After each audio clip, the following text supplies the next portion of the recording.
Si Yahweh ay naghahari, mga tao'y nanginginig. Sa trono niya'y nakaupo na kerubin ang kalapit.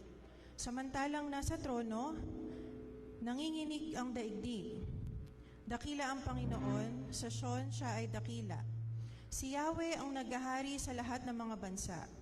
Bawat isa'y magpupuri sa dakila niyang ngalan. Banal siya't pupurihin ang pangalan niyang banal. Isang magandang umaga po sa ating lahat. Ayan, sige po, tayo nga po lahat ay magsitayo. At alam ko na may magandang dahilan kung bakit tayo naririto.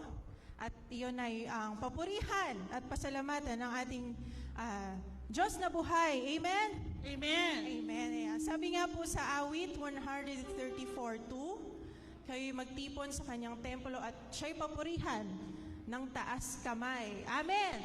Ayan. Kaya habang tayo nag-aawitan sa umagang ito, ating itaas ang ating mga kamay na karapat-dapat para sa kanyang ngalan at ating batiin ang ating mga kapatid ng nakangiti, ating silang kamayan habang tayo nag-aawitan.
This morning that you have given us, thank you for the strength, sa kaligtasan na patuloy mong pinagkakaloob sa bawat isa.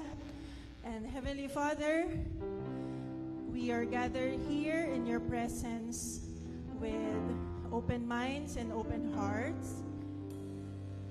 ready to praise and bless your holy name.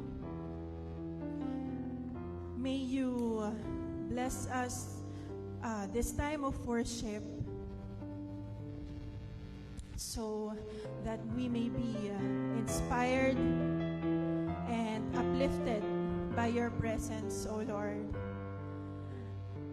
And we pray that you help us honor you, O Lord, in all that we do.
Lord and Heavenly Father, we thank you for this blessing of great morning that you have given us for this time to gather and to worship your holy name. And may you fill us with your love and grace and help us honor you, O Lord, this morning and in everything that we will do. In Jesus' name we pray. Amen.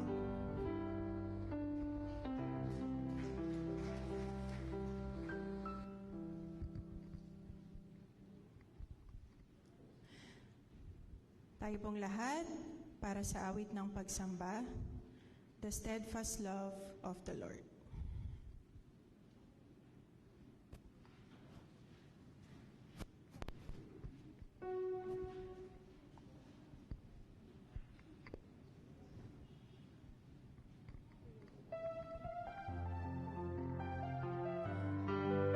Tayo pong lahat para sa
sa umagang ito, patuloy ka naming pinasasalamatan at pinapupurihan, Panginoon. Salamat sa mga biyayang ang iyong pinagkaloob sa bawat isa, sa iyong patuloy na pag-iingat, Panginoon. Salamat sa kalakasang pinagkaloob mo sa mga pagsubok na aming napagtagumpayan itong nakaraang linggo, Panginoon. Ang pagsambang ito ay tinataas namin. Gamitin mo ang bawat isang magiging bahagi ng pagsambang ito, Panginoon. Ang aming mga manggagawa, Panginoon, ang lahat ng aawit, ang lahat ng magbibigay ng mensahe sa umagang ito, Panginoon. Salamat sa talento at buhay ng bawat isa na ipatuloy mong ginagamit bilang inspirasyon sa iyong mga anak na narito, Panginoon. Patuloy mong i-bless ang lahat ng magbibigay at magkakaloob sa iglesyang ito, Panginoon. Ikaw ang magbalik ng biyayang siksik, liglig at umaapaw sa bawat isa, Panginoon. Tinadalangin namin ang aming mga kapatid na hindi pa namin kasama sa iglesyang ito. Ikaw ang mag-ingat sa kanilang pagparito, Panginoon. At sinasama namin sa aming dalangin ang aming mga kapatid na hindi namin makakapiling sa iba't ibang kadahilanan, Panginoon. Ang lahat ng ito ay dalangin namin sa pangalan ni Jesus. Amen.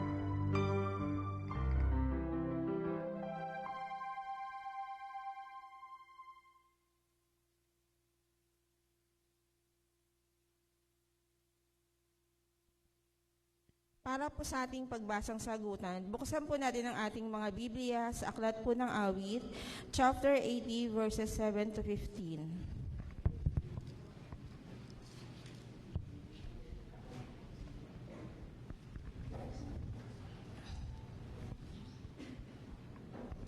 Ibalik mo kami, Panginoong Diyos, at ipadama mo ang iyong pagmamahal.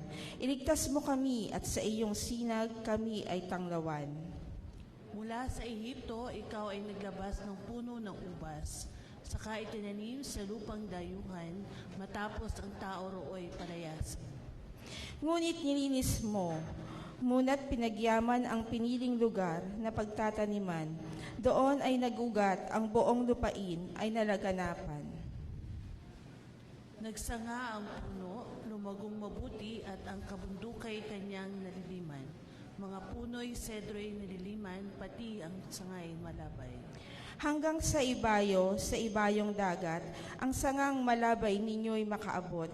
Pati mga ugat humabang mabutit umabot sa ilog. Bakit mo sinira? Sinira ang pader. Kung kaya napasok nitong dumaraan, pinipitas tuloy ang bunga nitong tanim na naturan. Mga baboy damong nagmula sa gubat, niluluray itong walang pakundangan. Kinakain ito ng lahat ng hayop na mana sa parang. Ika'y manunumbalik, O Diyos na dakila. Pagmasdan mo kami mula sa itaas at ang punong ito'y muling pagyamanin at iyong iligtas. Sabay-sabay po tayo. Lumapit ka sana ang puno ng ubas na itinanim mo ay iyong iligtas. Yaong punong iyon na pinalagumod, iyong pinalakas.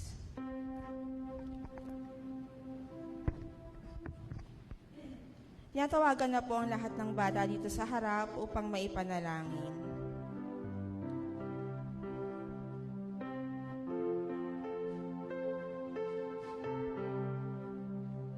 Tayo po'y manalangin.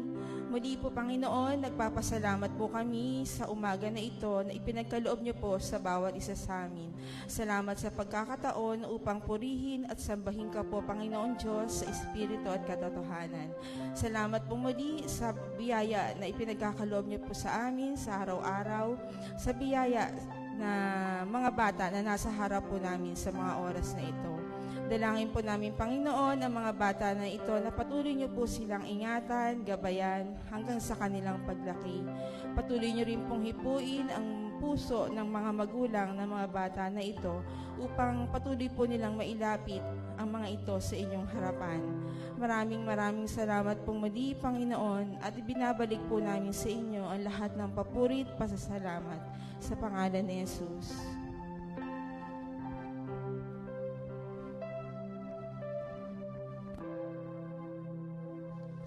Kakaupo na kayo mga bata. At tayo pong lahat ay magpatuloy sa pananalangin. Aming dakilang Diyos, muli maraming salamat sa pagkakataong ito. Maraming salamat sa buhay at lakas na ipinagkaloob mo sa bawat isa sa amin. Maraming salamat aming dakilang Diyos sa mga biyaya na pinagkakaloob mo. Maraming salamat sapagkat alam namin, bagamat may mga pagsubok, mga problema na kinakaharap, ang bawat isa, ikaw ay Diyos na Emmanuel. Ikaw ay kasama namin at kamanlalakbay sa lahat ng ito. Kaya't minsan pa aming dakilang Diyos, kami nga po ay gabayan mo at pagpalain sa pagkakataong ito. Na sa aming pagsamba, pagpupuri at pasasalamat, patuloy na mahayag ang iyong kapangyarihan. Patuloy kang kumilos upang baguhin ang aming mga puso at buhay. Hindi lang, Lord, bilang mga individual, kundi bilang isang iglesia. Dalangin namin na pagpalain mo po kami, bigisin po kami aming dakilang Diyos, at patuloy na bigyan ng kalakasan upang gawin ang iyong mga kalooban dito sa lupa gaya ng sa langit. Kaya aming dakilang Diyos, kinikilala namin ang aming mga kasalanan sa pagkakataong ito. Ang mga nagawa namin laban sa iyong kalooban, pagkakasala sa isip, sa salita at sa gawa, maging sa mga bagay na hindi namin nagawa para sa aming kapwa. Dalangin namin aming dakilang Diyos na patuloy po kaming linisin. Patuloy mong iparamdam sa amin na kami iyong patuloy na pinapatawad, o aming dakilang Diyos. At gayon din patuloy mong patawarin ang iglesyang ito sa kanyang mga kasalanan, sa kanyang pagdanais na mabuhay sa kanyang sarili at hindi para sa iyo at para sa iba. Dalangin namin aming dakilang Diyos na pawiin mo rin ang pagkakanya-kanya, ang pagkakabahabahagi at patuloy mong bikisin ang iglesyang ito. Katulad ng isang katawan na ikaw ang kinikilalang ulo. Aming dinadalangin sa iyo ang aming konseho, ang lahat ng mga lingkod mo na naglilingkod sa iba't ibang aspeto ng paglilingkod. Dalangin din namin ang aming mga programa, ang aming Nurture, Outreach, and Witness Ministries. Dalangin namin ang lahat ng lay organizations. Dalangin namin aming dakilang Diyos ang aming mission centers. Dalangin namin ang Mabato, Ormoc, Kapunitan. At dalangin namin na sa pamamagitan nawa ng mga misyon na ito, mas maraming tao ang makasumpong ng pag-asa, ng kapayapaan at kaligtasan na nagmumula sa iyo. At aming dakilang Diyos, gayon din naming dinadalangin sa iyo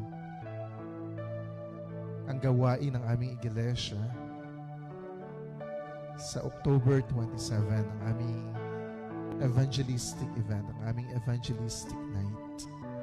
Dalangin namin ang pagpapala sa lahat ng magiging kabahagi nito. Dalangin namin ang programa, ang tagapagsalita. At sa pamamagitan ng aming dakilang Diyos ng gawain ito, mahayag ang iyong kadakilaan, ang kabutihan mo sa marami. At dalangin namin ang bawat isa upang maging kabahagi ng pag-iimbita, pag-aaya sa aming mga kaibigan, sa aming mga kakilala, upang maging bahagi ng makabuluhang gawain ito. Kaya hindi namin dakilang Diyos, dalangin namin ang lahat ng preparasyon para sa aming 120th founding anniversary. Dalangin namin ang medical mission, ang concert, ang Thanksgiving concert, at gayon din ang anniversary Sunday namin bilang pasasalamat sa lahat ng iyong kabutihan at katapatan sa iglesia ito. Hindi namin dakilang Diyos sa aming dinadalangin sa iyo ang iba naming mga kapatid na hindi namin nakakasama sa aming mga pananambahan. Dalangin namin ang pagpapala sa kanila. Lalong higit sila na dumaraan sa matitinding mga pagsubok at problema. Magkaroon nawa sila ng lakas na nagmumula sa iyo, ng patuloy na pag-asa, aming dakilang Diyos. At maranasan nila ang iyong paggabay at pagpapala sa mga panahong ito. Dalangin din namin aming dakilang Diyos ang kabuuan ng aming iglesia, ang The United Methodist Church, ang buong United Methodist Connection. Dalangin namin ang aming mga obispo, ang aming mga superintendente, ang mga pastor, ang mga diakonesa, ang mga leader laiko na ginagamit mo sa iba't ibang paraan o aspeto ng paglilingkod sa aming iglesia. Dalangin namin na sa pamamagitan ng nagkakaisang iglesia metodista sa Pilipinas ay mas maraming mga tao ang mapagpala at gumawa kami aming dakilang Diyos ng impact, ng pagbabago sa buhay ng maraming tao. Kaya anuman ang mga pagsubok, anuman ang challenges na kinakaharap namin, dalangin namin ang wisdom na nagbumula sa iyo, ang karunungan na nagbumula sa iyo, at ang kalakasan na nagbumula sa iyo, aming dakilang Diyos. Gayon din namin dinadalangin sa iyo ang buong bansa. Amin ding dalangin ang papalapit na barangay elections. Dalangin namin na patuloy kang kumilos sa lahat ng barangay at sa kabuuan ng aming bansa na sa pamamagitan ng eleksyon na ito ay makapaghalal ang mga barangay ng mga mamumuno na may puso, may totoong layunin para paglingkuran ang mga kanilang masasakupan. Aming dakilang Diyos, hindi namin dinadalangin sa iyo, hindi lang aming local government units, dalangin din namin ang aming national government, dalangin namin ang aming presidente, ang vice-presidente, ang mga senador, ang mga kongresista, ang aming hudikatura, at ang lahat ng sangay ng aming gobyerno. Dalangin namin ang pagpapala mo sa kanila. Dalangin namin ang karunungan na nagbumula sa iyo. Dalangin namin ang puso na nagdanais na totoong maglingkod para sa bayan. At dalangin namin na anuman ng mga problema at korupsyon sa aming bansa na ito'y mapawi. Nakilalanin namin ang iyong pagiging hari, pagiging Panginoon. At bilang isang bansa, talikuran namin ang aming mga kasalanan. Dalangin din namin aming dakilang Diyos ang mga mahihirap, ang mga nasa laylayan ng lipunan na nangangailangan ng mga pagkain, ng tahanan, ng mga pagpapala na nagmumula sa iyo, aming dakilang Diyos. Umaasa kami na anuman ang krisis na kinakaharap ng aming bansa, ito'y mapagtatagumpayan namin sa tulong mo, o aming dakilang Diyos. Panginoon, ito po ang aming panalangin sa iyo, sa pangalan ng aming Panginoong Jesus. Amen at Amen.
Forgive us our debts as we forgive our debtors.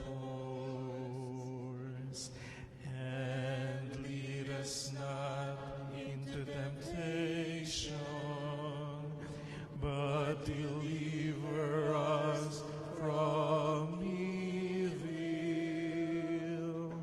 For thine is the kingdom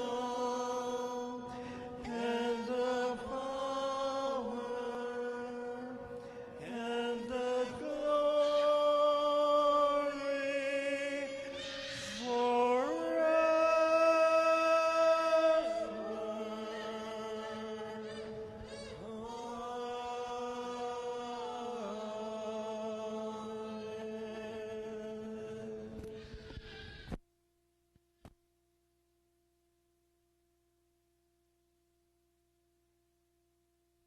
Magbigay kayo at bibigyan kayo ng Diyos. Gustong takal, siksik, liglig pa ang umaapaw pang ibibigay sa inyo. Sapagkat ang takalang ginagamit niyo sa iba, ay siya rin gagamitin ng Diyos sa inyo. Dumanako na po tayo sa pagkakaloob sa Panginoon.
Diyos, maraming salamat sa pagkakataong ito na kami ay makapaghandog sa iyo at tanggapin mo po ang pasasalamat na ito. Umaasa kami na ibabalik mo rin ang pagpapala, siksik, liglig at umaapaw sa bawat isa. Ito po ang panalangin sa pangalan ni Jesus. Amen at amen.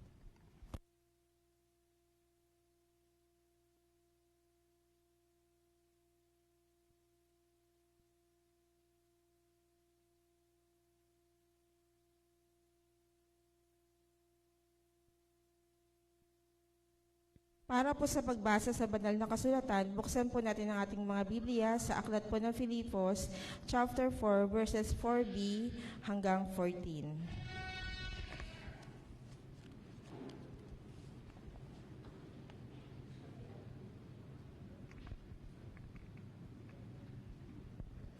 Kung iniisip ni naman na may katuwiran siyang magtiwala sa ganitong gawain, lalo na ako, tinuli ako sa 8 araw mula nang ako'y isilang. Akong katutubong Hebreo, tunay na Israelita, buhat angka ni Benjamin. Kung pagsunod sa kautusan ang pag-uusapan, ako'y Pariseo, at sa sigasig ng aking pagsunod, inusig ko ang iglesia. Kung sa pagiging matuwid naman ayon sa kautusan, walang maipipintas sa akin. Ngunit dahil kay Kristo, ang mga bagay na maaari kong ibilang na pakinabang ay inari kong kalugihan. Oo, inari kong kalugihan ang lahat ng bagay bilang kapalit ng lalong mahalaga, ang pagkakilala kay Kristo Jesus na aking Panginoon. Ang lahat ng bagay ay pinalagay kong walang kabuluhan, makamtan ko lamang si Kristo, at lubos na makiisa sa Kanya. Hindi ko nahangad na maging matuwid sa pamagitan ng kautusan, kundi sa pananalig kay Kristo. Ang pagiging matuwid ko ngayon ay kaloob ng Diyos batay sa pananampalataya. Ang tanging hangarin ko ngayon ay lubusang makilala si Kristo. Maranasan ang kapangyarihan ng kanyang pagkabuhay na mag-uli makihati sa kanyang mga hirap at matulad sa kanya pati sa kanyang kamatayan. At sa pag-asang ako may muling bubuhayin. Hindi sa nakamtan ko na ang mga bagay na ito, hindi rin sa ako'y ganap na. Ngunit sinisikap kong maisakatuparan ang layunin ni Kristo Jesus nang tawagin niya ako. Mga kapatid, hindi ko ipinalalagay na natupad ko na ang mga bagay na ito. Ang ginagawa ko ngayon, nilimot ang nakaraan at sinisikap makamtan ang nasa hinaharap. Nagpapatuloy nga ako tungo sa hangganan upang kamtan ang gantimpala ng pagkatawag sa akin ng Diyos sa pamamagitan ni Kristo Jesus, ang buhay na hahantong sa langit.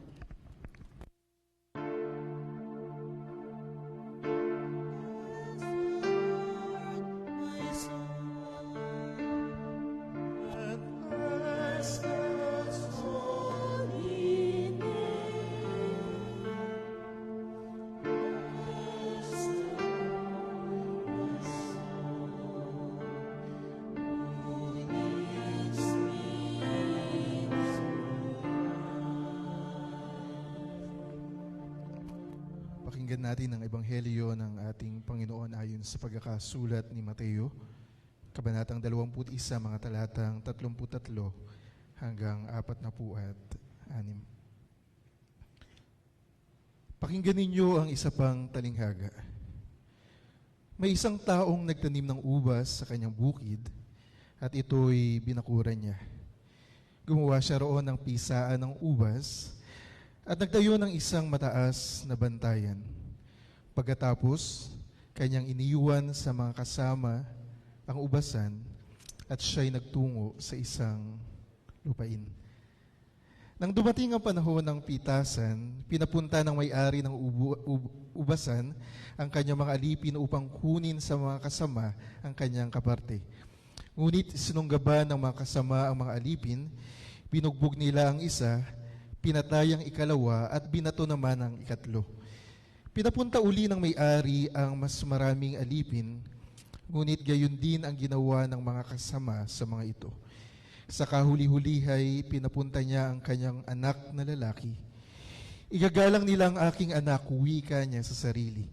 Ngunit nang makita ng mga kasamaang anak, sila'y nag-usap-usap, ito ang tagapagmana.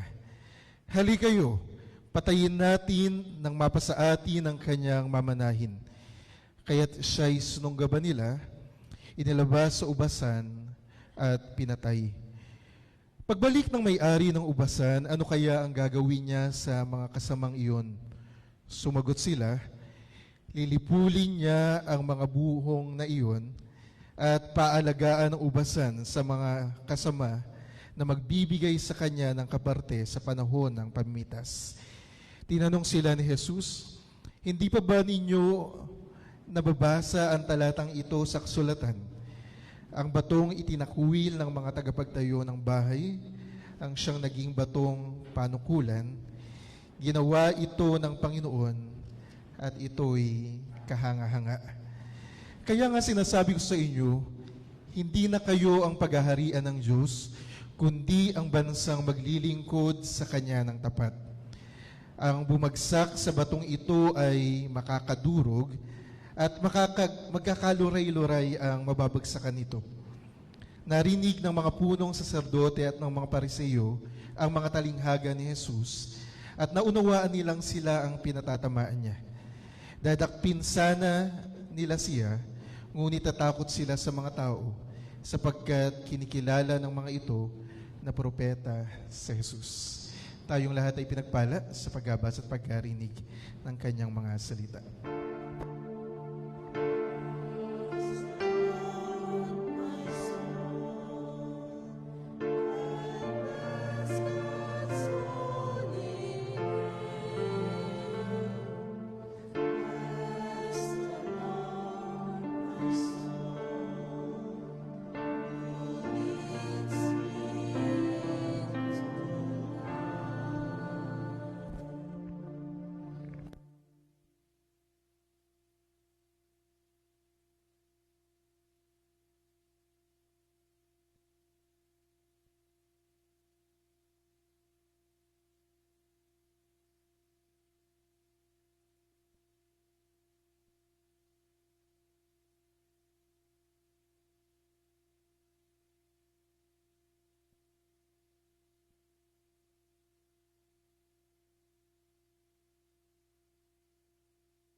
Isang mapagpalang linggo ng umaga po sa ating lahat. Pwede po ba natin i-declare yung goodness ng Diyos? God is good. And all the time, God is good.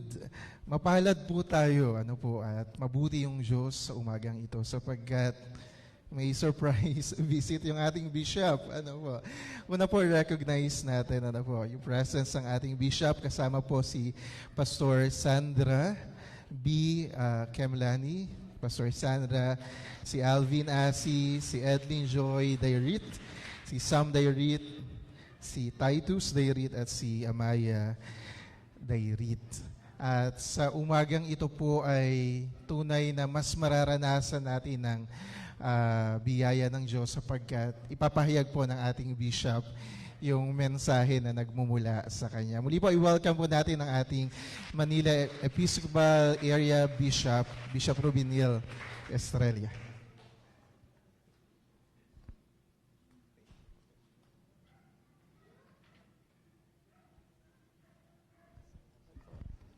Ayan, maganda umaga po sa ating lahat. Happy 120th anniversary po. Ayan, kaya po ako bumisita na sa inyo ay nabanggit ko kay Pastor doon sa kanyang email na humihingi siya ng mensahe sa akin dahil ako po sana ang inyong anniversary speaker sa December 3. Tama. Unfortunately po ay merong isang mabigat na pangailangan sa Middle East. Kaya ang sitwasyon po kasi doon ay medyo naapektuhan yon ng mga umalis sa ating iglesia. Yung kahit nakarating na doon sa Middle East po. At yung ating gawain doon ay lumalago, subalit kailangang marinig. Siguro, kailangan po yung aking presensya para mapalakas yung loob ng mga nanatili sa atin. Patuloy pa rin silang binubulabog. Marami pa rin nang i-impluwensya sa kanila na umalis sa ating iglesia. Kaya napakahalaga po na puntahan ko sila muli. Kaya salamat po sa inyong pangunawa at kaya po minarapat ko na ngayon na libre po ako ay dalawin ko na po kayo. Ayan. Kala ko po ay merong laiko na magbibigay ng mensahe dahil late man po ngayon. Ngayon, kung si Pastor Genesis, okay lang po na sa susunod na linggo na lang niya yung sermon niya at ako na po ang magbabahagi ng mensahe. Kung okay lang po sa inyo. Ayan. Muli po, sa pangalan po ng Manila Episcopal Area, unahan ko na po yung pagbati sa inyo 120 years, na matanda na pala ang iglesyang ito. Siguro kayo yung mga unang iglesia dito sa Bataan. Tama po ba? Pangalawa sa pinakamatanda.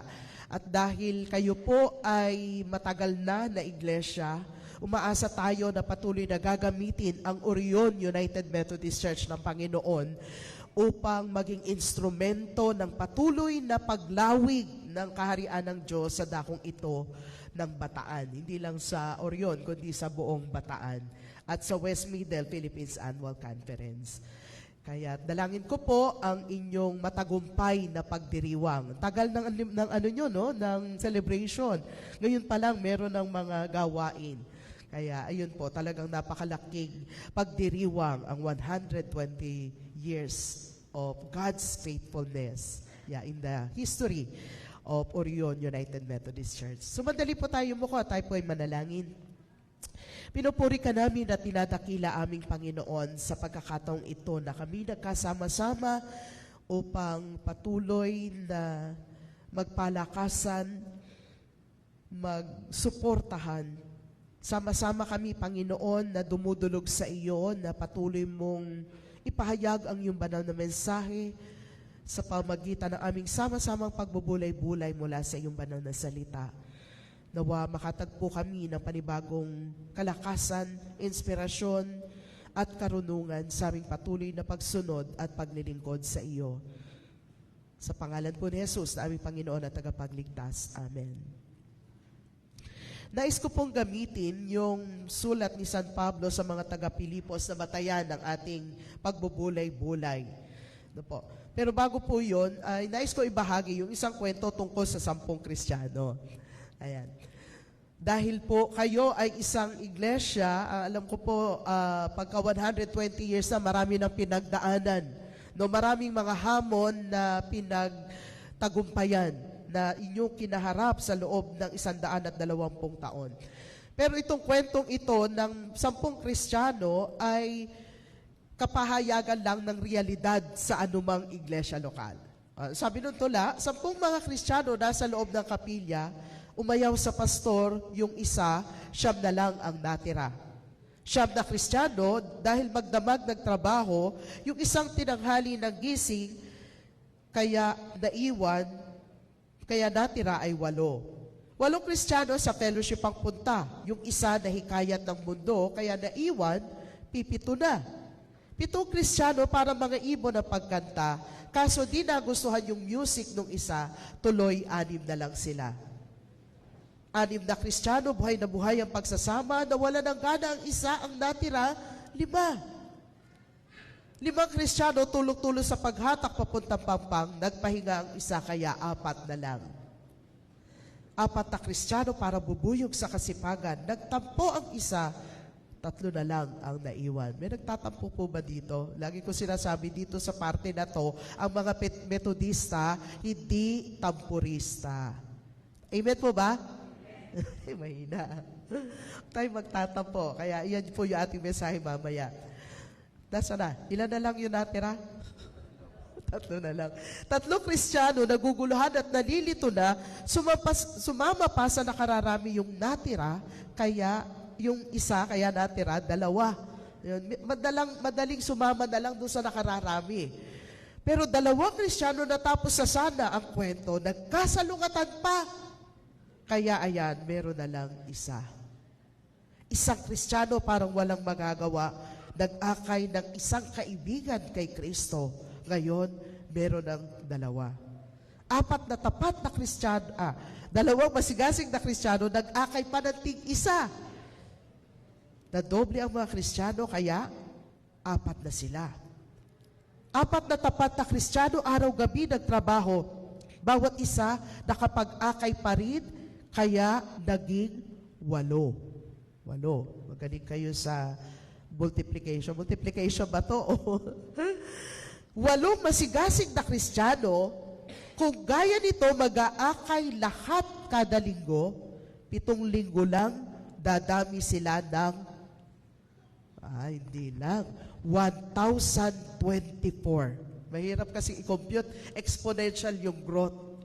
1,024, 7 linggo lang nagsimula sa iisang Kristiyano. Nadodoble ng nadodoble. Ganyan lalago ang isang iglesia kung tayong lahat ay magdadala sa ating Panginoong Hesukristo. Ang sabi doon sa huling bahagi ng tula, kung ikaw ang nasa kwentong ito, may isang katotohanang tiyak. Maaaring ikaw ay tagapagbuo o ikaw ay tagawasak. Kasama ka ba sa grupo ng tagapagbuo o ikaw ay grupo ng tagawasak?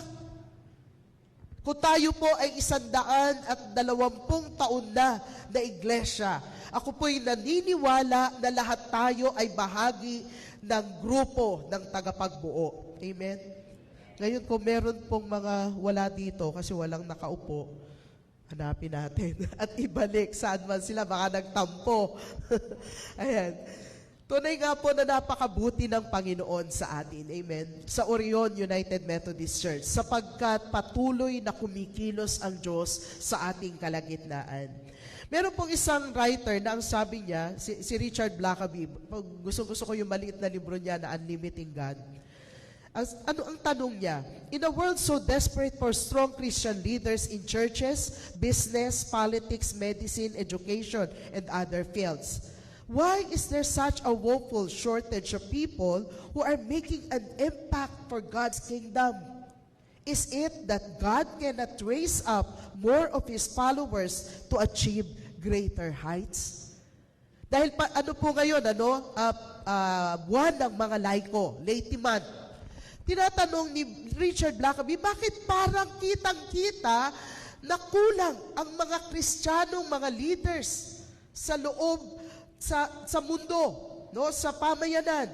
Kaya wala silang nakikitang kaibahan na ginagawa ng mga Kristiyano sa larangan ng negosyo, politika, medisina, edukasyon, at iba't ibang larangan.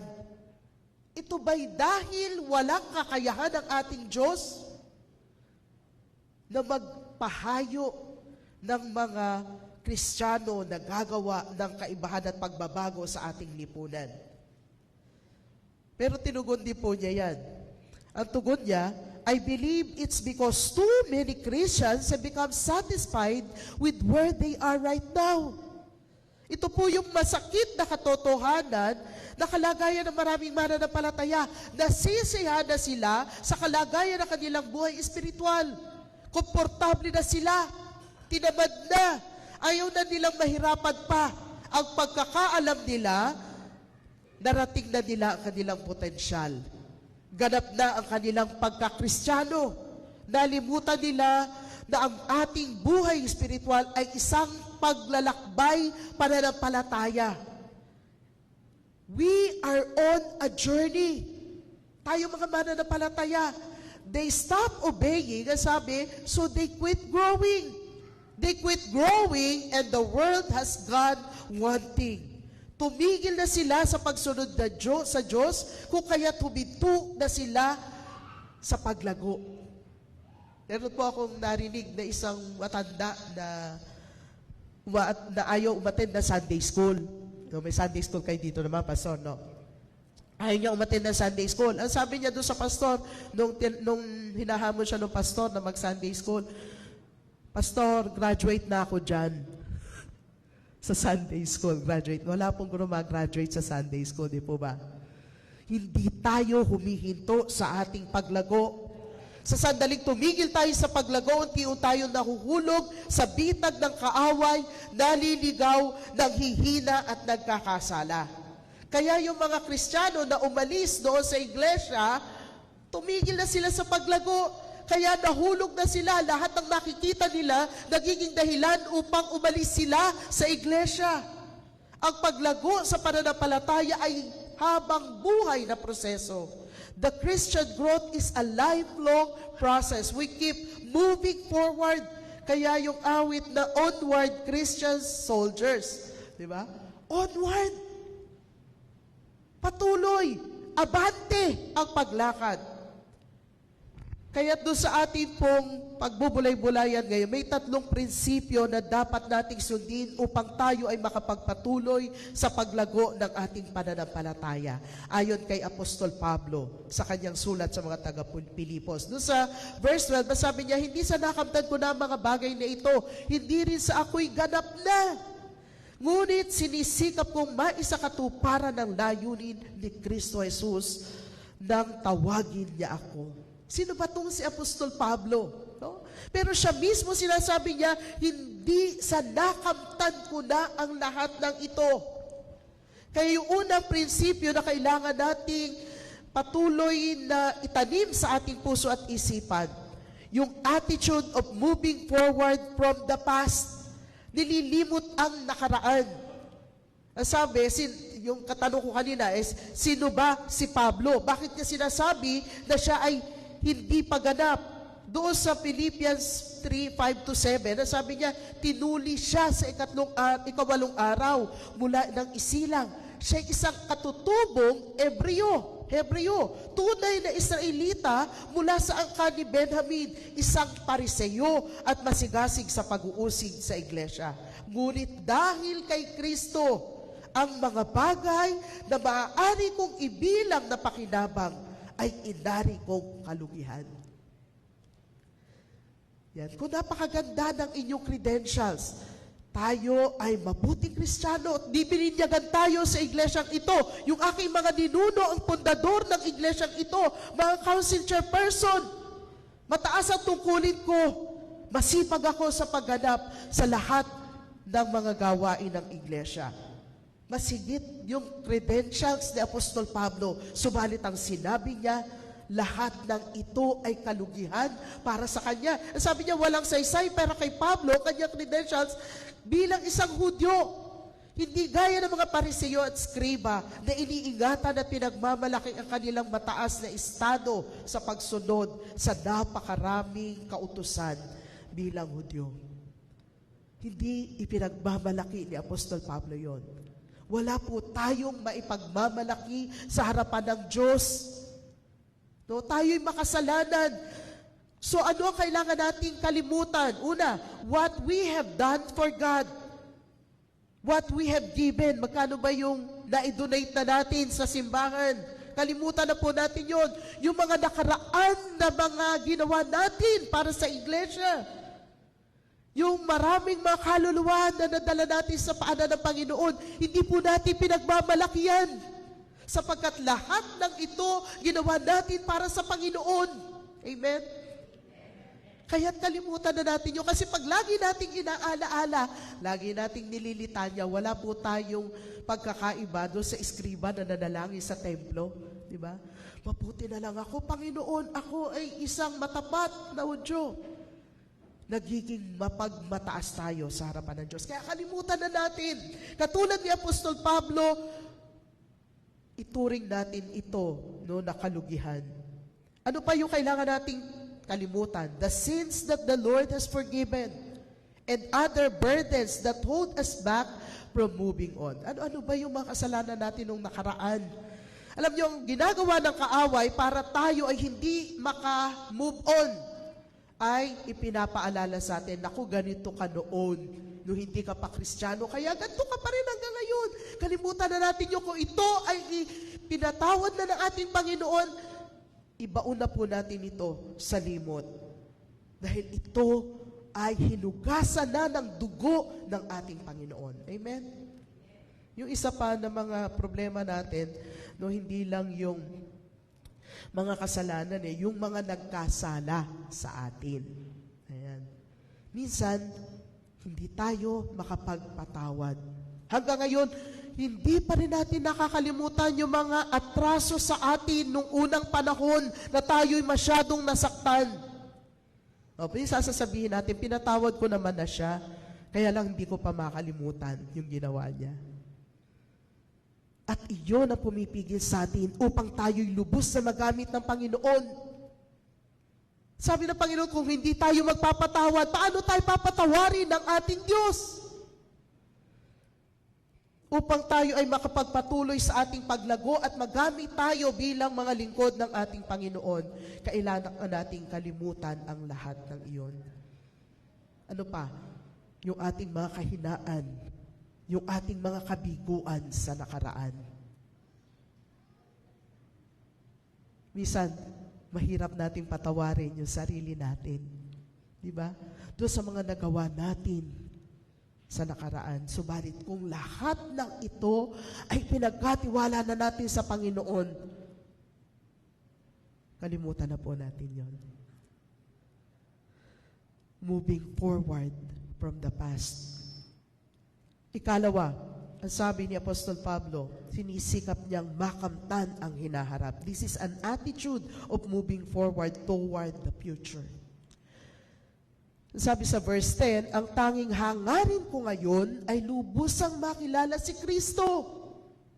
Lubusang makilala si Kristo. Kilala ba natin ang ating Panginoon? Maranasan ang kanyang kapangyarihan, ang kapangyarihan ng kanyang pagkabuhay na mag-uli, makihati sa kanyang mga hirap, matulad sa kanya, pati sa kanyang kamatayan. Matindi si Apostol Pablo. No, yun ang gusto niyang maranasan.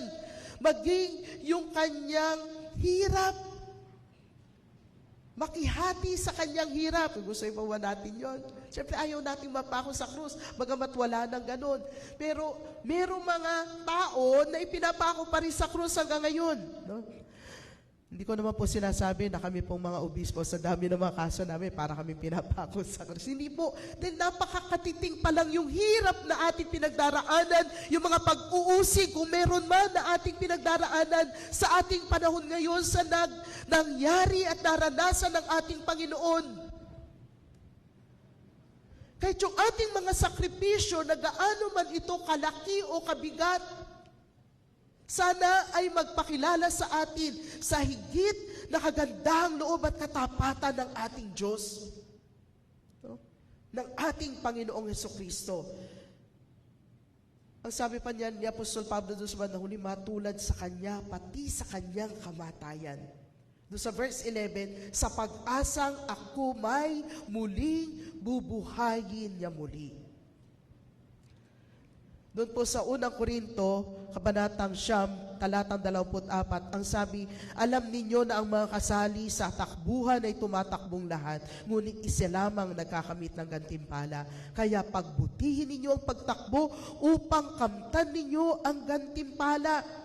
Kapag dumating na po ba tayo sa finish line ng ating buhay, sana marinig natin yung welcome ng Panginoon, tapat at mabuting alipin, makihati ka sa aking kagalakan. Halika kayo mga pinagpala ng aking Ama, pumasok na kayo at manirahan sa kahariang inihanda para sa inyo mula pa nang likhain ang sanglibutan. Sana iyon lagi yung tinitingnan natin. Iyon yung ating goal. Yung hinaharap na makatapos tayo ng may katapatan. Matapos natin ang paglalakbay na ito, ang misyon ay pinagkatiwala sa atin ng ating Panginoon ng may katapatan. Ano po ba ang layunin ng Orion United Methodist Church? Do we have goals and plans that we want to achieve? Ito po ba ang plano ng Diyos para sa inyo? Ito po ba ang nais ng Panginoon na maging tunguhin nyo bilang isang iglesia? Sabi po ni Alice, sa Alice in Wonderland, nung nagtanong siya, paano po ba ako makakarating doon sa aking patutunguhan? Yun ang tanong niya. Ang sagot sa kanya, saan ka ba pupunta? It doesn't matter, sabi niya. Tatanong siya ng direksyon kung saan siya pupunta, pero hindi niya alam kung saan siya pupunta. Ang sagot sa kanya, if you don't know where you want to go, it doesn't matter which path to take. Kung hindi mo naman alam kung saan ka pupunta, hindi na mahalaga kung saan ka tutungo, di ba? Useless na magtanong ng direksyon kung di mo alam kung saan ka tutungo. Alam ni Apostol Pablo kung ano ang kanyang nais na makamtan sa hinaharap, kaya doon nakatuon ang kanyang pansin. Yung hinaharap na matagpuan ako ng Panginoon na tapat, na naglilingkod, sumusunod sa Kanya. At dahil dito, ginagamit ng Panginoon si Apostol Pablo upang ipahayag ang mabuting balita ng kaligtasan sa mga Hintil. Ginagawa po ba natin yon? Or nagpapatuloy lang tayo, we are just going through the rituals dahil ito yung ating kinagolian. Kaya every Sunday magsisimba tayo, attend tayo Sunday school, attend tayo Bible study. Pero ang tanong, tayo ba ay lumalago sa ating pananampalataya? Tayo ba'y binabago ng ating Panginoon? Tayo ba ay tumutungo no unti-unting patungo sa ating layunin at misyon na pinagkatiwala ng Diyos? An attitude of moving toward the future. At yung huli po, an attitude of moving forward in the present. Ayan. In the present. Keep pressing on. Don't stop growing in the knowledge of God. Kinikilala po ni Apostol Pablo na hindi pa siya nakarating. Hindi pa sapat ang nagawa niya o natutunan sa nakaraan. Kaya patuloy siya. Minsan, yung bawat araw na pagising natin, na pinagpapasalamat natin sa Panginoon sapagkat binigyan tayo ng panibagong buhay. Kaya lang ang tanong, ano ang ginagawa natin sa bawat araw? Ito pa ay may kinalaman sa nais ng Panginoon na gawin natin sa ating buhay. Meron pong nagsabi na yesterday's blessings or experiences wouldn't do for today. Yung nakaraan, hindi ito sapat. Yung mga blessings ng nakaraan para sa araw na ito. Paul walked daily with the Lord, always wanting more, always learning, always growing. Yung bawat sandali ng ating buhay ay pagkakataon upang patuloy natin makilala ang ating Panginoon, upang ibigay natin ang ating buhay sa ating Panginoon. Maging sa gitna ng maraming hadlang at pagsubok, sinisikap natin ng buong tiyagang magpatuloy at magtagumpay sa lakas at biyaya ng ating Panginoon. We live one day at a time. We live each day, each moment for the Lord. Kung ito po ang ating gagawin, sa bawat sandali, ipinagkakatiwala natin ito sa ating Panginoon. Ako po'y naniniwala na patuloy pa rin, no? Bawat sandali, may bagong ipinapahayag ang Panginoon sa atin. May bagong kalakasan na ipinagkakatiwala niya sa atin. May bagong karunungan na ibinibigay niya sa atin. Sabi doon sa Hebreo, no? Kabanatang 12, talatang 1 hanggang 2, yamang naliligid tayo na makapal na saksi. Ito yung ating mga ninuno na nauna na. Iwaksin natin ang kasalanan at anumang balakid na pumipigil sa atin at tayo'y buong tiyagang magpatuloy sa takbuhing nasa ating harapan. Ituon natin ang ating paningin kay Jesus na siyang pinagmulan ng ating pananampalataya at siya ring nagpapasakdal nito. Mga minamahal naming mga laiko, kami na inyong mga kamanggagawa ay tumitingin sa inyo. No? Kayo po ay aming kamanggagawa, partners sa ministeryo. At napakahalaga na maranasan nyo na ang Panginoon ay hindi pa tapos sa atin. Napakarami pa niyang gagawin sa atin. At napakalaga na tayo ay magkakaisa, magpapalakasan, magtutulungan, magmamalasakitan upang maganap ang banal na layunin ng Panginoon sa atin. Amen po ba? Marami po kasing mga pagsubok. Maraming mga balakid, no, sa ating daraanan, sa ating paglalakbay. Kaya't napakahalaga na tayo ay sama-sama. Kahapon po, nung Friday, ay assembly ng MEA, Manila Episcopal Area, UMM. Ang kanilang tema, sulong sa pagkakapit-bisig. Sulong sa pagkakapit-bisig. Kaya pagka meron silang ipaparangalan, no, i-award na certificate, nagkakapit-bisig talaga sila at sasabihin nila, sulong sa pagkakapit-bisig. Ito dapat ang ginagawa ng lahat ng mga Kristiyano. Minsan sinasabi natin pagkakapit-bisig, parang sarali lang. Hindi po, yung pagkakaisa, pagtutulungan, kailangan ginagawa ng isang iglesia upang tayo ay sabay-sabay natutuko sa ating layunin. Sabay-sabay na tayo ay magsasama-sama sa paglago sa ating pananampalataya at paglilingkod upang sa gayon talagang mararanasan ng pamayanan ng lipunan kung sino tayo bilang mga mananampalataya, bilang mga Metodistang Kristiyano ng Orion United Methodist Church. Bilang pangwakas, yan, siguro po narinig nyo na yung kwento ko lagi, no? Na yung may mga bata po na may special needs na sumali sa isang paligsahan ng takbuhan. At ang takbuhan pong ito, syempre, maraming nanonood ng kanilang mga pamilya na nag-cheer sa kanila. Pero dahil meron silang mga special needs, hindi ito talaga parang kagaya ng mga track and field na competition. Kaya ginawa ng mga bata ay pumunta na sila doon sa kanilang mga lugar sa starting line. Nung narinig na nila yung hudyat, takbo na sila, takbo. At yung mga nanonood sa kanila, mga pamilya nila, nagsisigaw, sige, takbo para manalo ka, takbo. Merong isa na nauuna.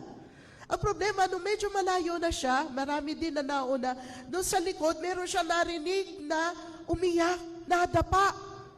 Nagsigawan din kasi yung nakakakita sa, ay! Sabi ng mga bata. Lumingon siya yung nauna. Huwag kang lumingon, sige, takbo, mananalo ka na. Pero hindi niya narinig yun. Nung paglingon niyang yun, yung mga sumunod sa kanya, na nauna din sa batang nadapa, naglingunan din. Huwag kayo tumigil, takbo, malapit na kayo sa finish line. Pero hindi nila ito narinig. Pumunta sila doon sa bata at tinanong siya, nasaktan ka ba? Okay ka lang ba? At pinagpag yung buhangin sa kanya mga paa.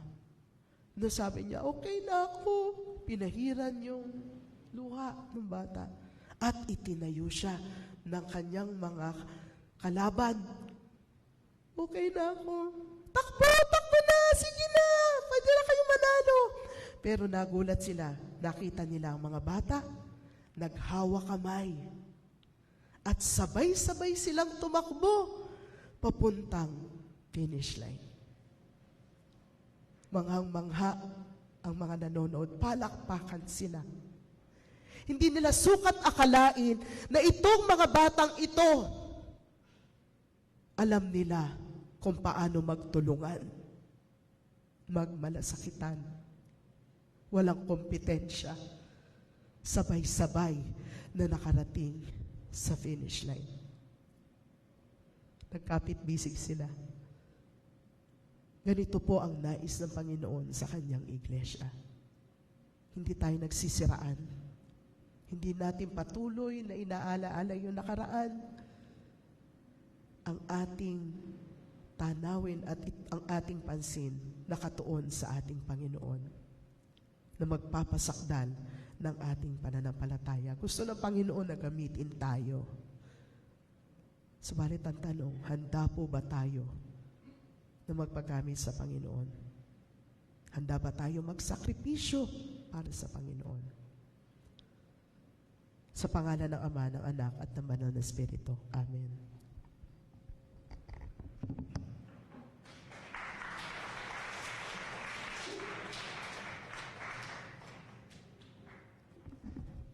Maraming salamat, mahal na obispo, sa mapanghamon, mabiyayang mensahe sa atin sa umagang ito. Isa po sa mga commitment ko, if ever hindi man ako mapag-preach bishop, ay nag-share ako ng song. Hayaan niyo pong ibahagi ko itong awit na ito. Yung title nito ay Trust His Heart. Ito'y pagbibigay natin ng tiwala, paghawak natin sa mga pangako ng ating Diyos. At napakaganda yung mensahe ni Bishop kasi sa ating paglalakbay, minsan talagang nadadapa tayo individually, and as a church, minsan nagkakaroon ng challenges, ng mga problema. Ngunit patuloy natin pong panghawakan yung puso ng ating Panginoon.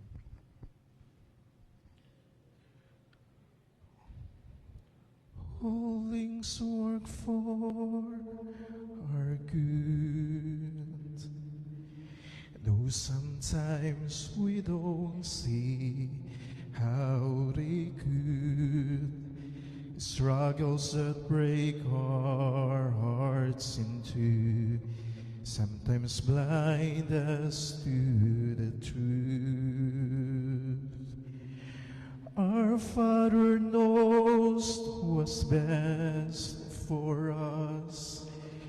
His ways are not our own.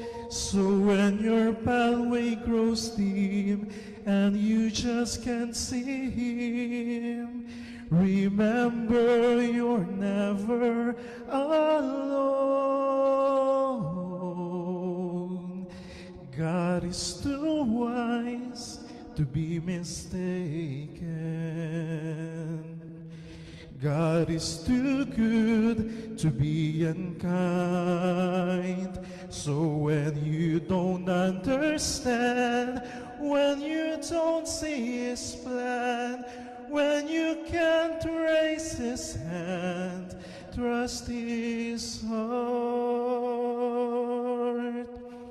His is the master plan, but He holds our future in His hand. So don't leave us those who have no hope. All our hope is found in Him. We see the present clearly, but His is the first and the last.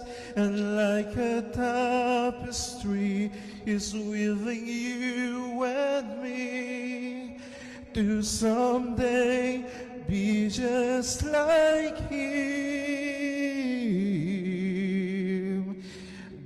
is too wise to be mistaken. God is too good to be unkind. So when you don't understand, when you don't see His plan, when you can't raise His hand, trust His heart. He alone is faithful and true. He alone knows what's best for you. God is too wise to be mistaken. God is too good to be unkind. So when you don't understand, when you don't see His plan, when you can't raise His hand, trust His heart. So when you don't understand, when you don't see His plan, when you can't raise His hand, trust His heart.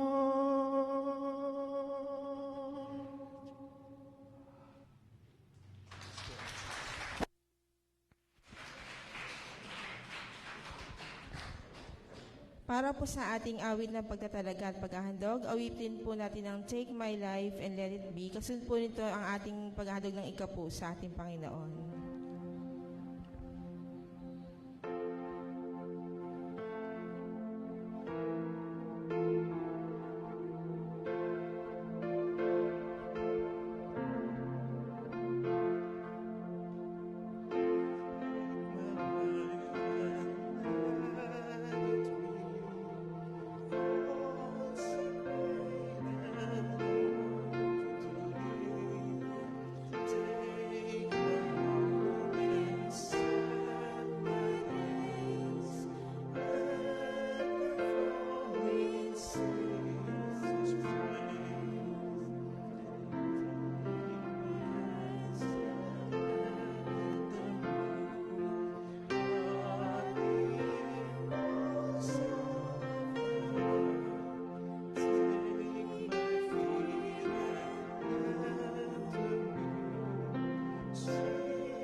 dakilang Diyos, muli maraming salamat sa mensahe ng buhay na idinala mo sa amin sa pamamagitan ng aming mahal na obispo. Maraming salamat aming dakilang Diyos sa paalaala, sa mensahe upang magpatuloy kami sa lakbaying iyong inilatag, iyong tinalaga para sa amin. Hindi lang bilang mga individual, kundi bilang isang iglesia. Maraming salamat, Panginoon, sa panibagong hamon.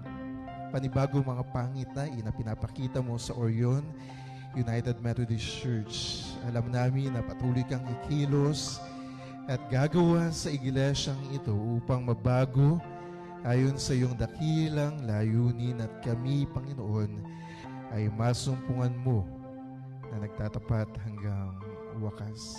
Umaasa lang kami, aming dakilang Diyos, na kung dumating man ang panahon na kami babalik na sa iyong piling, kami aming dakilang Diyos ay naging mabuting katiwala ng lahat ng mga biyaya, ng mga mga kaloob, mga talento na ibinigay mo sa amin, o aming dakilang Diyos.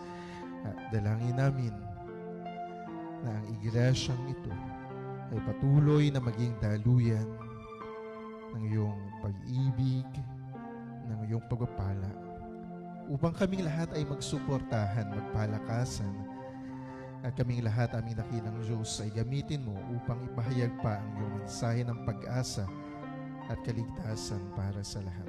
Aming dakilang Diyos, muli maraming salamat sa aming obispo, at dalangin namin ang pagbabalik ng pagpapala sa Kanya, dalangin namin ang kalakasan, aming dakilang Diyos, dalangin namin ang maayos na nakalusugan, bigyan mo po siya ng maayos na kapahingahan tuwing gabi, at ang patuloy na kalakasan na nagmumula sa iyo. Gayon din ang kanyang pamilya, ang lahat na nagmamahal sa kanya.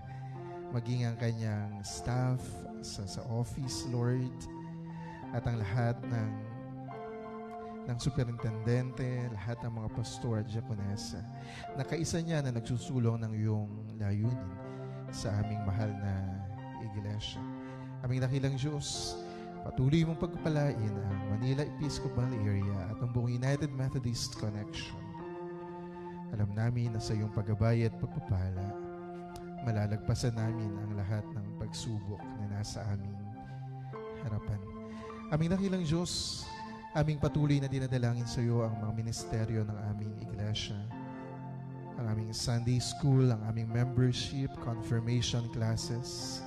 Dalangin namin ang aming mga mission centers, ang Ormoc Mission, ang Mabato Mission, ang Kapunitan Mission, aming dakilang Diyos. Dalangin din namin ang aming prayer meeting, midweek service, ang lahat ng lay organizational activities, at ang lahat ng mga ministeryo, Panginoon, upang mapatatag ang iglesyang ito at maging totoong instrumento ng pagpapala at pag-asa sa aming bayan, sa aming lipunan. Aming dakilang Diyos, sa iyo din namin pinagkakatiwala ang 120th founding anniversary ng aming church. Muli, maraming salamat sa aming obispo na naging kabahagi ngayong araw bilang paghahanda sa aming main celebration. Maraming salamat, Panginoon, sa mga gawain na aming ilo-launch sa mga susunod na linggo, sa susunod na mga buwan. Dalangin namin ang aming evangelistic night sa October 27. Dalangin namin katulad nga ng mensahe ng aming mahal na obispo, kung meron lamang isa na magkukomit ng kanyang buhay at mag-iengganyo, mag-aaya ng ibang mga tao para sa iyo. Alam namin na kami patuloy na lalago at patuloy mong pagpapalain. Kaya dalangin namin ang gabing ito, aming dakilang Diyos, at maging instrumento ng iyong pagpapala, ng iyong kaligtasan sa marami. Dalangin din namin aming dakilang Diyos ang aming Thanksgiving concert. Dalangin namin ang aming mga proyekto kaugnay ng aming anniversary, ang scholarship fund para sa aming student pastor, ang pag-level off ng aming church ground, ang aming new sliding gate at ang renovation ng social hall. Dalangin namin ang pagpapala, dalangin namin na patuloy kang kumilos, Panginoon, sa mga tao na magiging kabahagi ng mga proyekto ng mga ministeryong ito. Amin din dinadalangin sa iyo, aming dakilang Diyos, sa mga kapatid naming may sakit at nangangailangan ng kalakasan, ng kagalingan na nagmumula sa iyo. Patuloy namin dalangin ang aming mga kapatid na Nora Parayno, Soledad Hoco, Nita Kicho, Edita Reyes, Pasita Buenaseda, Belen Apolinario, Rudy Apolinario, Pablo Apolinario, Tony Navarro, Nestor Kausapin, Henry Torrefranca, Ramon Reyes, John Candido, Percival Medina at Manuel Kicho. Dalangin din namin na aming dakilang Diyos ang consultation ng aming kapatid na Army Cates Kausapin sa kanyang surgeon. Umaasa kami na nakikilos ka at gagawa. And we are hoping, Lord, na maa-address yung kanyang kondisyon sa ibang mga paraan, aming dakilang Diyos. Kaya dalangin namin yung blessings. Dalangin namin yung guidance mo sa kanya at maging sa kanyang doktor. Ngayon din sa iba pa namin mga kapatid na may sakit at nangangailangan ng hindi lang, Lord, ng material blessings, kundi ng motivation, ng pagpapala mo. Sama-sama po namin silang dinadalangin sa iyo. Gayon din namin dakilang Diyos, dalangin namin ang mga kapatid naming nagdiriwang at magdiriwang ng kanilang mga kaarawan. Dalangin namin si Francis Cesar Sison, si Darwin Reyes, si Victorina Bonus, si Doreen Aileen Paraino, si Willie Torrefranca, Ronald Roque, Wilfredo Angeles Jr., Marilyn Morales, Javier Bernabe, Reizan Matic at Franz Carlo Villegas. Dalangin namin ang mas maraming taon na makabuluhan, na punong-puno ng kagalakan at pagpapala na nagmumula sa iyo, aming dakilang Diyos. At bilang isang iglesia, sama-sama din namin tinataas ang mga panalangin ng mga anak mong ito. Gayon din namin dalangin sa iyo si Mr. Antonio at Mrs. Nati de Guzman sa anibersaryo ng kanilang kasal. Dalangin namin ang patuloy na pagpapala, ang kalakasan para sa kanila at puspusin po sila ng pag-ibig at ang kanilang buong pamilya. Muli aming dakilang Diyos, maraming salamat po. At sa iyo ang lahat ng papuri at pasasalamat. Amen at amen. Tayo pong lahat ay magsitayo.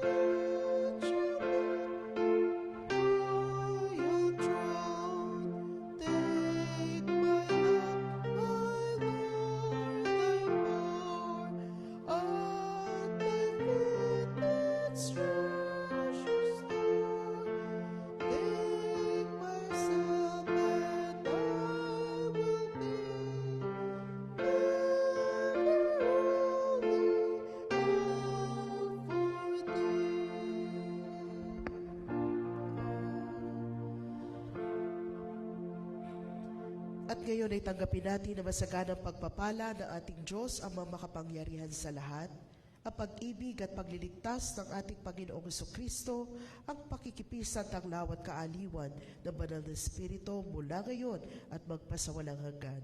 Amen.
Magandang umaga po muli sa ating lahat at muli maraming salamat Bishop Estrella sa mga panghamong mensahe sa atin sa umagang ito. And muli nga po nating i-recognize yung mga kasama po ni Bishop para makita ng ating mga kasama, si Pastor Sandra, si Alvin, si Edlin, si Sam, si Titus at si Anaya. Welcome sa Orion United Methodist Church. Meron pa po ba tayong visitors? Wala na si Mama Adet, family na natin. Yan, ano. Sige po, awitan nga po natin sila ng Welcome to the Family. Wala yung instrumentalist natin.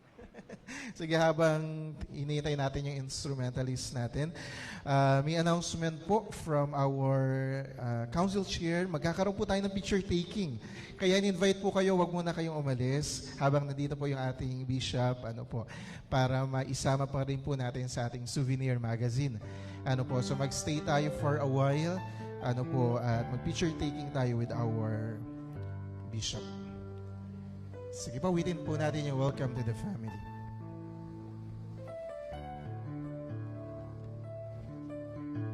Welcome to the family. We're glad that you have come to share your life with us as we grow in love, and may we always be to you what God would have us be, a family always there to be strong and to lean on. To the family, we're glad that you have come to share your life with us as we grow in love, and may we always be to you what God would have us be, a family always there to be strong and to lean on. Sige po. Announcement po from our council. Magkakaroon po tayo ng council meeting 2 p.m. 2 p.m. later. Then after noon, magkakaroon ng kinder board or school board meeting. Kaya nire-remind po yung lahat ng members ng council at ng school board. At gayon din po, nagpapasalamat tayo sa lahat ng nagbigay ng commitment at nagkaloob para sa ating projects through our souvenir magazine. So nagkaroon tayo ng deadline ng September 30, pero actually pwede pa rin itanggap or tanggapin ng council yung mga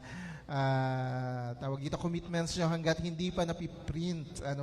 Pwede pa natin isingit yung name nyo and yung picture. Kaya kung gusto nyo pong supportahan yung ating mga projects, yung scholarship fund natin, yung ating mga renovations, yung church ground natin, itong parking, iayos natin, yung sliding gate, at yung social hall natin, sa taas.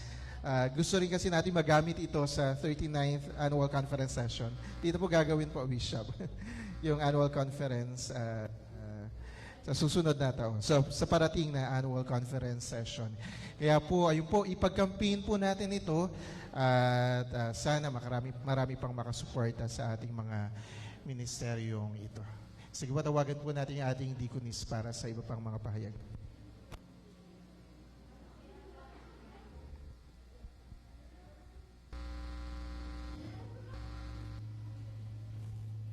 Hello, good morning! Ayan po. Batiin nga po natin ang ating mga katabi. Sabihin natin, salamat sa Panginoon dahil kasama kita ngayon. Ayan, batiin po natin ang ating mga katabi.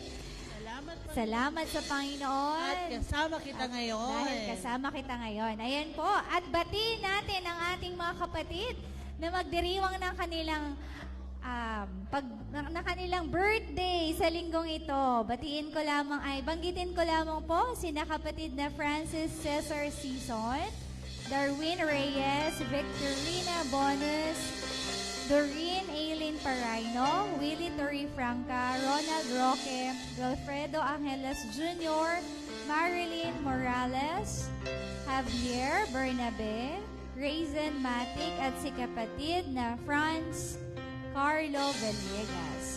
Ayan. Isang maligayang happy birthday po ang awitin natin para sa kanila.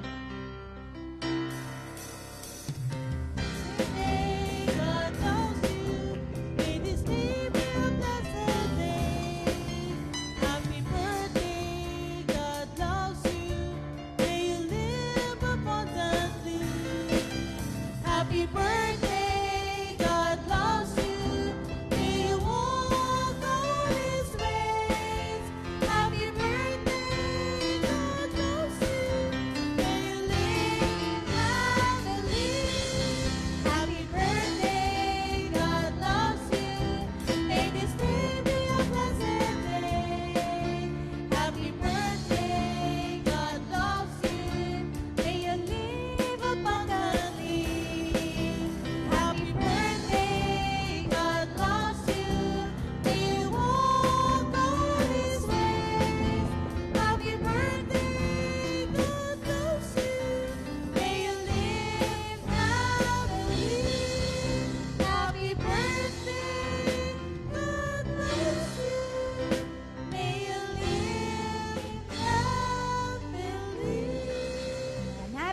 birthday po maging kanila Mr. Antonio Jr. and Mrs.